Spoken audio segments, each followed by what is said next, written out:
Hey guys, welcome one and all to the Time Bomb channel. Of course, for myself, the Bombardier. We've got a quick overview for you today of another Pagani design.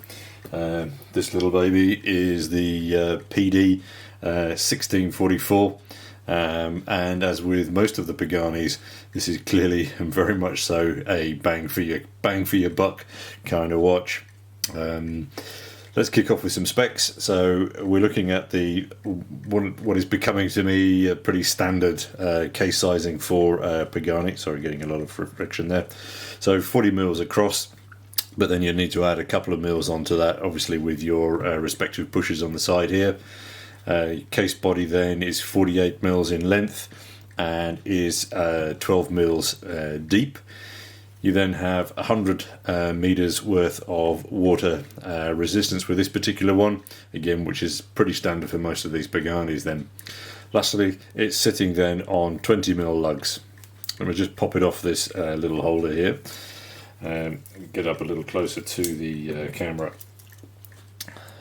So, there we go. So, buzzing away inside then, we've got the Seiko Mecha Quartz. It's the VK one, the standard one that you see in a lot of these chrono watches. It's going to be super hassle-free, and added to that, I think it's going to be pretty accurate. But then, you know, best of all, the battery is going to be super cheap to swap out. The dial, I think, is really kind of pretty in its Arctic white shimmer there. I sometimes find that on white dialers the hands can sometimes be a little difficult to view, but that's really not the case here at all. They've just got the right amount of silver in there to contrast, and during the 2 days that I've been looking at this watch, I haven't seen any visibility issues with picking up the time on it. The subdials, I think, are also really nicely done. Again, they've used those concentric circles. And they catch the light really nicely. As long as you're getting a lot of reflection, but they catch the light really nicely here. Very subtle numerals in there as well also. But when I've been looking at the watch these last 2 days, I've been thinking to myself, do you know what would really make this watch a million times better? And that is if they'd swap this ceramic bezel out actually for a stainless steel one. I think that brushed or polished steel would frame that Arctic white a lot better. But hey, that's just personal taste, right? And this is not my watch, so yeah, I'll keep my opinions to myself. Anyway, another oddity that I found is the date window down there. It seems to be a little oddly placed. It's not at 4 o'clock, as you find a lot of standards are, or the 3, but it's kind of like at 4:40. But I'm guessing that their hand may have been forced a little bit by the movement and the case size. It's nice though that they left it colour matched in white. I think that's pretty good. They've also done a really nice job on this side here, is that your chrono pushes are screw down also. This is a really nice touch. They didn't have to do that. It probably cost them a little bit more, but again, I think that's an excellent choice. The crown also then, your main operative crown, is also screwed down, and again I think that's a really nice touch. If you consider that these are then only 100 meters worth resistance, my OCD gets a little bit twitchy around non-screw down crowns, so very happy to see that here. The strap or bracelet then is 20 mils, but it tapers down to 16, and I have to say actually on this particular watch I think it's the weakest link, this bracelet. It really is a little clunky in its articulations. So as you can see there, that's kind of, yeah, it just locks out, it gets stuck. Now I appreciate that this watch is fairly new, so that might, I'm worried about breaking it. As I say, that top articulation there is really stiff. It might loosen up in time. But right now, and it's just on this one side. The other side is much smoother. I wonder if it's just a link needs taking apart and maybe a little bit of oiling. I might mention that to the owner in case he hasn't picked up on it himself.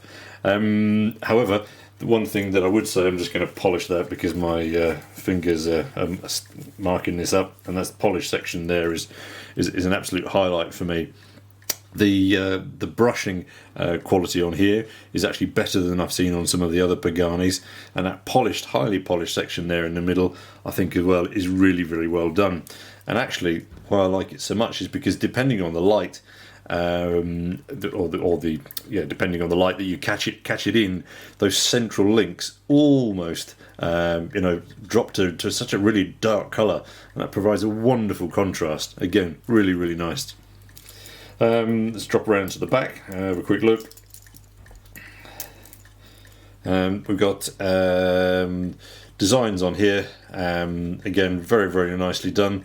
Finishing, it's actually sort of quite rough to the touch, but I actually kind of like that. I think it's, I don't know, there's something nice about that, just engraved steel on the back. Maybe I'm going through a steel fetish phase at the moment. The clasp then is your standard Pagani single piece, and which is perfectly fit for purpose. However, looking at it, one of the things that I did find that might be a little bit odd is that you do have, let me just get it around here. So you do have micro adjusts, but they're actually on the inner. Sorry, I lost the camera. Try that one again, shall we? Yeah, so you've got some little micro adjusts, but they're actually on the inner. So it means you're going to need something super fine to slip in there in order to be able to get any utility out of those micro adjusts. I'm not sure perhaps if they've changed that on other versions, but yeah, that's a little bit of an odd one. Where are we next? So this watch has been sized up for my chum's wrist, and it's currently weighing it at 130 grams, so it's not too weighty. And I would go out. I would also reckon that those very nicely curved lugs there are going to mean that this could be a very, very nice daily wearer. And as it's sized up for my chum's wrist, unfortunately I can't actually get it over my hand, so you have to bear with me here with your wrist shot.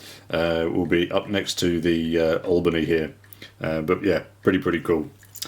The loom on these things is not exactly light up the room kind of loom, but then again, it's not a dive watch, so you just manage your expectations a little there. It'll certainly do the job on your bedside table, I think. These are currently selling on AliExpress for around £65, and these 1644 models come in a variety of colourways, so it's going to be really easy for you to pick out your preferred options, and without doubt, you're getting a lot of watch for that price. Okay guys, so that's the last Pagani for a while, and I've been feeling a little guilty about my Timex bashing, so one of the next videos I'm going to do in the next couple of weeks will be of a nice Thule Timex, I think fit for the zombie apocalypse. Anyway, alright, thanks as always for your time and for viewing guys, and of course until next time, this is your host the Bombardier signing off. Cheers.